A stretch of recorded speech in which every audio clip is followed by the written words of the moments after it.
Hello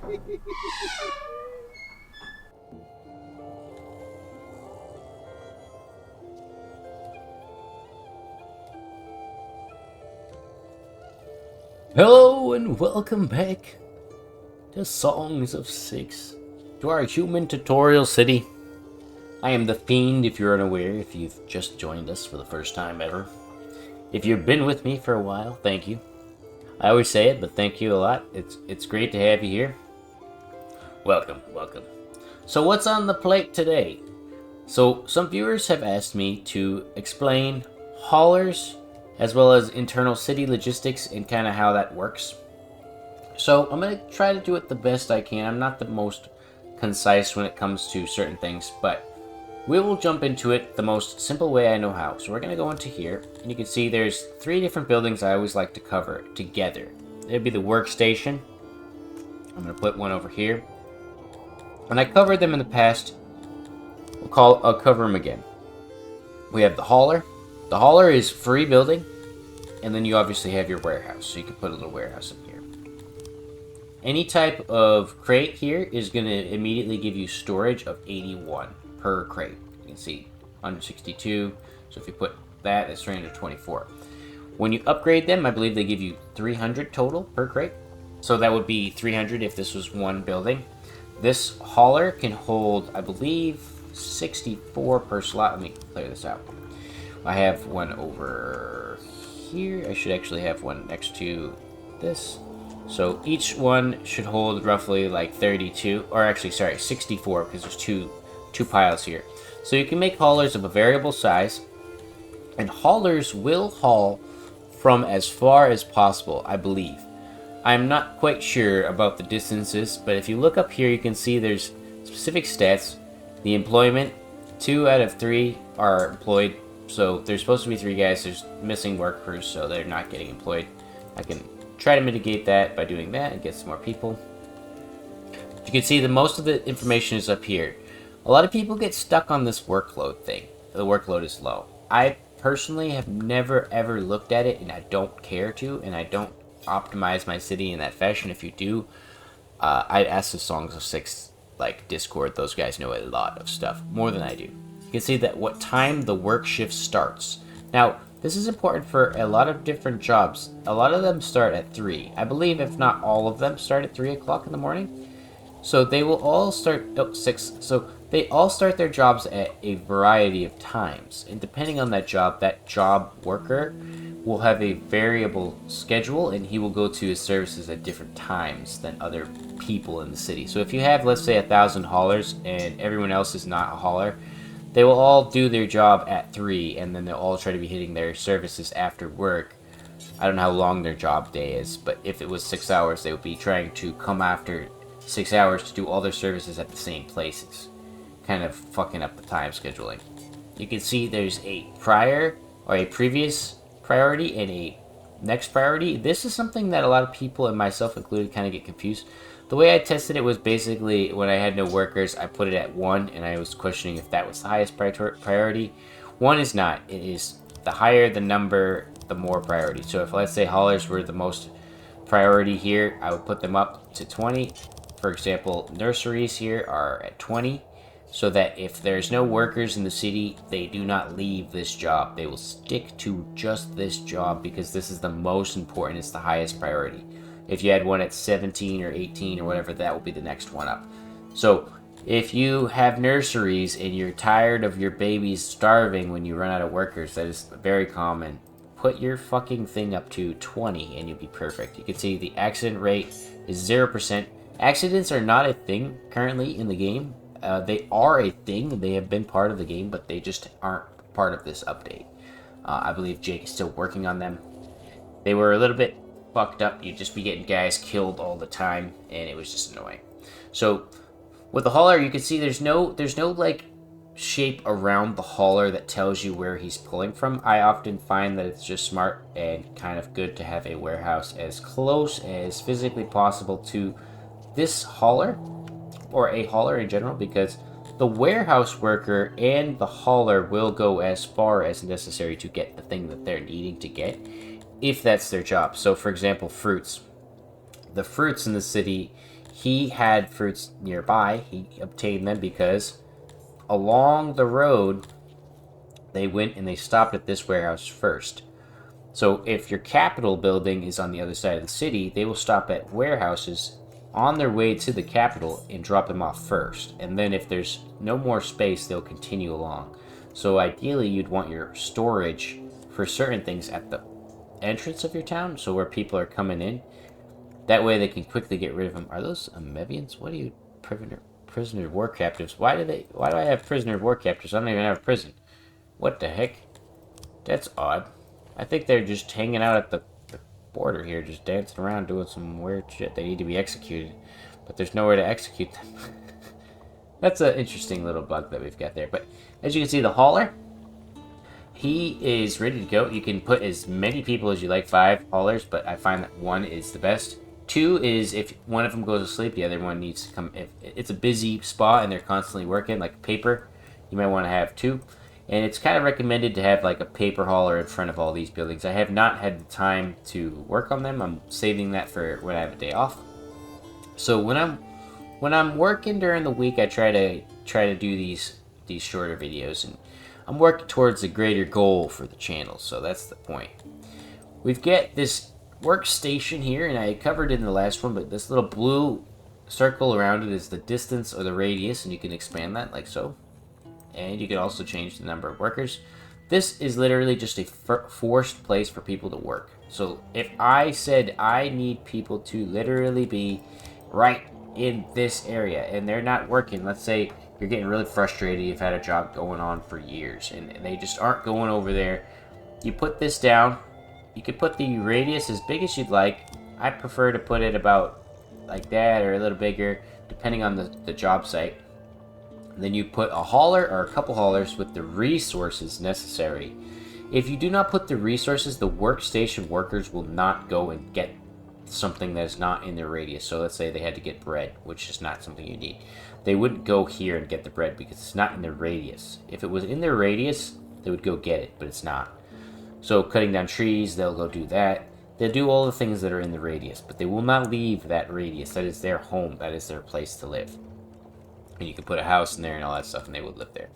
So you can delete that instantly. It is free building. Same with the hauler. Haulers are very useful. Warehouses, they basically are just a glorified hauler.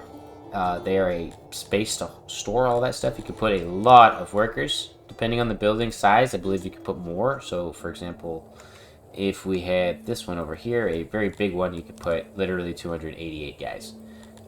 Do you need 288 people to work in your warehouse? No. I get away with 8 in this one. That's because I'd really like to have a lot of guys constantly grabbing stuff, but since let's say we have not enough workers and we'd really like to get some of those back, I could easily lower it down to 4.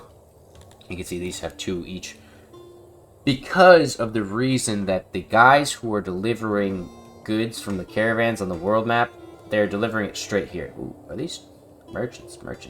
All these merchants. I like their little outfits. They have a nice outfit on. They are delivering it straight to the warehouse first. So they'll come along this road and they'll drop it off in the warehouse. And then if that is full, they'll go over here and they'll drop it off around your throne. That's when you start to have these big piles of shit like I do. I always have tons of stuff. But these aren't things that are like spoiling that I care about because I'm producing them for my world map. And this stuff will literally just be constantly given to me. It doesn't matter. So don't worry too much. Although that pottery right there, that is something I'd really like them to get into a place of business. Let's get that like that. And then we'll just have him grab it. So if you click this here, fetch, it will go fetch that. I do these things very quickly. Sometimes I don't mean to do that. But if you click fetch, I just feel like it's a pretty self-explanatory thing, but sometimes I think people overlook these things because there's so many different menus and there's so much going on. And you could also equip tools, which is an interesting thing in these types of buildings that just helps their job get done faster. Think that, you know, he maybe has something to help him carry things along. And you can see here they are. So these are guys that are actually coming from the world map and they're delivering. And what he just did there, he just dropped a bunch of fruit into that bin there, and this guy's dropping it into here. He's filling it up. This guy's dropping off grain, filling this one up here. And once he's filled it up, he'll go to the next one over. And he'll just keep doing that. And if there's no more, fuck out of here, you dang jerk. That guy keeps asking for peace treaties. He's been asking for years. So they will do that for you. You don't have to have a worker doing that. They will do that for you. And that's something that I find is very useful. A lot of people get stuck in this capital building stuff. And if you like to do that, that is by all means have fun in the game. But when you're building a human city, especially, you're gonna want to have that go away. Look there, here he's delivering me some fruits, and this guy's delivering me fish. And what's the best part is each one of these warehouses has storage for those things. So as he goes along, he will actually fill up these warehouses. He'll be like, okay, I'll fill that one up. I'll fill that one up. This next time he might not, because it looks like he's just going to continue along. Yeah, and he's just going to drop it off at the capital. Maybe he's getting tired of wasting time here. Or actually, that's a problem right there. There's no storage in this one, for example. So I think now that he's filled this up, he's just going to head along. But the last little thing I want to cover is the janitor. So janitors have this big, you can barely see the outside of it unless you go over here. This blue spot here is the janitor's workstation zone. That's how far he will go in his zone here. He will struggle to actually get things, though, if he doesn't have a warehouse nearby with all of the supplies that he'd like. So, for example, let's say you had your janitor and then your warehouse on this half of the city. And all of the warehouse goods that you have, everything in the whole city is there. This janitor will have to walk all the way over here, grab that, bring it over here, put it in there, go back, grab the other material, bring it back, put it there. And if you have, say, let's 10 of them, that means that at least 5 or 6 of them are constantly walking back and forth, grabbing stuff, where half of them might be actually doing something. So in order to keep that down, like I have here, I have 2 janitors. That's auto-employed. I almost always will auto-employ janitors. That's like the only job that I auto-employ because I don't want to see schmudges on my roads. And I have a lot of janitors because of the fact that I have a lot of roads. These roads do require a lot of maintenance. You can see them in the middle. There's 3 lanes on either side, and there's a lot of intersections.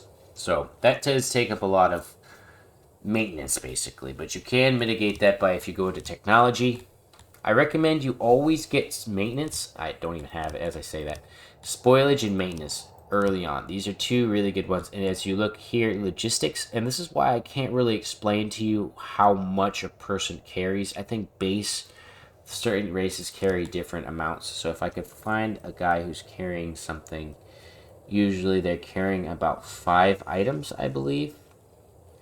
Usually you could find somebody carrying something pretty fucking easily. And now I can't find anybody carrying anything, because all of our warehouses are full of shit. But yeah, they carry about 5 items a pop.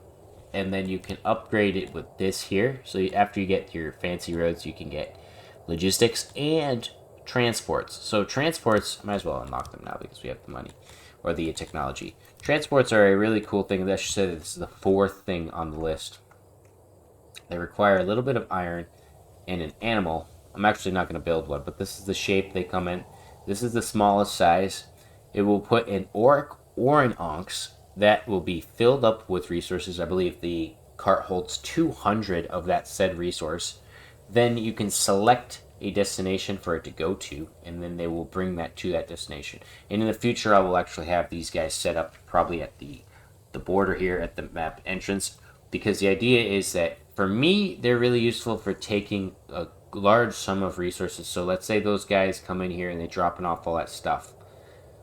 Unless I want to have all of my workplaces over here, which I might have like a lot of workshops over here because it's kind of simple and there's a lot of warehouse space already filling up with the resources from my world map.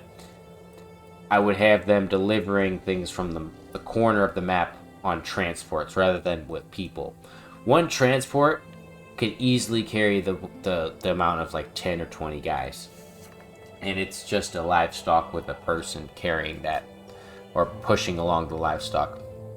They're really neat. They're really cool. I heavily recommend them if you'd like that style of building. If you really like to kind of make your aesthetic city. You can see you can put 2, 3, 4, and then it doubles up. So it goes 2, and then 4, 6, 8, and then triples. You can have max of 12 orcs or onxes. They're both the animals, and maybe Entel. I don't think Entel don't do it. I'm pretty sure I've only ever seen onx or oryx do it. So those two animals, and it doesn't matter if people question if you have livestock. The livestock, if you look, that's actually like a dinosaur. That's the bird. That's not actually the animal that it is. It could be any livestock. So just keep that in mind. And you do need one livestock in order to actually fill that space. It doesn't die. It will never die, but it will be there. It needs to be put inside of it. There's no other building that can be referenced to that style of that building, but it is a really cool factor and a really interesting feature. With that being said, I just want to say I hope you guys have been doing well in your cities. I love to hear the comments and feedback about how people are doing. I think the best way to play songs is to kind of fall flat on your face 150 times and then learn each time from what you did wrong. In this city, I think I've done potentially one of my favorite designs, and I've taken the block design from some friends, Ocean Man, a couple people from the Discord. I always see them build blocks, and somebody was asking me along the way, like, services count, and I think I commented and answered that in the last episode, but services have always been a hard problem for me as well, so I just always shoot for way more in everything. So with these blocks, I feel like they do look a little aggressively packed with services, but I like it. I personally like it. I want my people to have everything possible, but you can actually have your people have literally nothing and still survive. As long as they have food, they're pretty happy, because you have 71 days of food, so there's no shortage of food.